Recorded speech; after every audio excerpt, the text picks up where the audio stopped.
குறியெல்லாம் பாஜக ஆளுகின்ற மாநிலங்களே அல்ல. அதுக்கு உதாரணம் தான் அஸ்ஸாம் உதாரணம் சொன்னேன். அதே நேரத்தில் அவர்கள் எங்கெங்கெல்லாம் எதிர்க்கட்சிகள் இருக்கிறார்களோ அங்கு இதை செய்கிறார்கள்.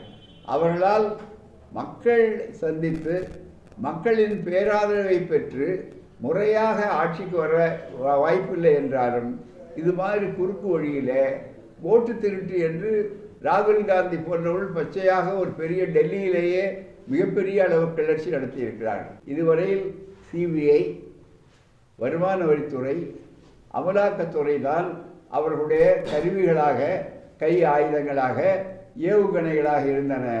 இப்போது இந்த செயல்களை எல்லாம் பார்க்கும்போது தேர்தல் கமிஷனும் அவர்கள் பயப்படுத்தி விட்ட ஒன்றாக ஆகியிருக்கிறது.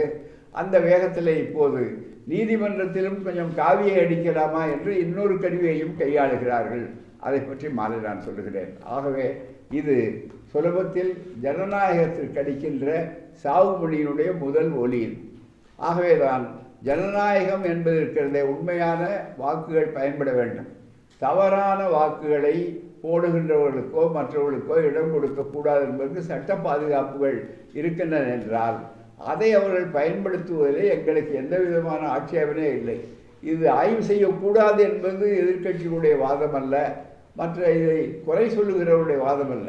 முதல் கேள்வி மீண்டும் நான் சொல்லுகிறேன், அரசியல் சட்டப்படி உங்களுக்கு எந்த பிரிவின் கீழே எஸ்ஐஆர் இருக்கிறது? எஸ்ஆர் இருக்கிறது வேறு, எஸ்ஆர் வேறு, எஸ்ஐஆர் வேறு. இதை அனைத்து கட்சி கூட்டங்கள் தொடங்கிய காலத்திலிருந்து தொடர்ந்து வலியுறுத்துகிறோம். வழக்கு இன்னும் முடியவில்லை, ஆனால் அதற்குள்ளாக தேர்தலே முடியப் போகிறது என்று சொல்லக்கூடிய அளவிற்கு வேகம் காட்டுவதனுடைய பின்னணி என்ன?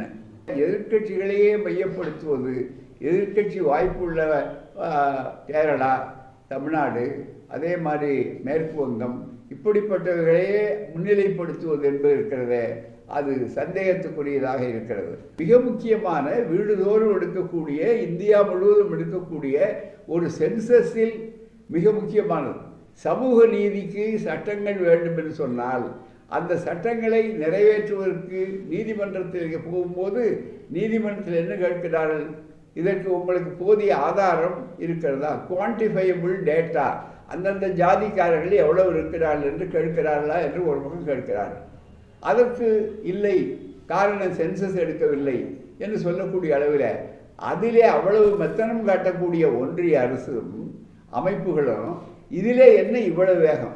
அதற்கு ஒரு அளவுகோல், இதற்கு ஒரு அளவுகோல் என்று இரட்டை நாக்கு, இரட்டை வேடம், இரட்டை அளவுகோல் கண்டிக்கத்தக்கது. ஆகவே தான் இது திட்டமிட்ட ஒரு சூழ்ச்சி போரி. இதை மக்கள் மத்தியிலே விளக்கி கொண்டு எச்சரிக்கையாக இருக்க வேண்டும். இதிலே சில பேர், சில கட்சிகள் அதை ஆதரிக்கிறார்கள் சொன்னால் அது கூட்டணி மனப்பான்மையாக இருக்கிறது. இந்த சந்தேகத்தை இன்னும் அது வலுப்படுத்துகிறதே தவிர இந்த சந்தேகத்தை களைய முற்படுத்தவில்லை. இதுதான் உண்மை. ஆமாம், ஏன்னா அது தூப சக்தி ஒன்று இருக்குது, தூப சக்தின்னு. தூப சக்தி ஒன்று இருக்குல்ல, தூய சக்தி எல்லாம் இருக்குல்ல. தூப சக்தியினுடைய ஒரு பிரிவு அவ்வளோதானே தவிர வேற ஒன்றும் இல்லை, ஒரு முகமூடி பிரிவு. அதனால தான் தூப சக்திக்கு பேர் தூய சக்தி அல்ல.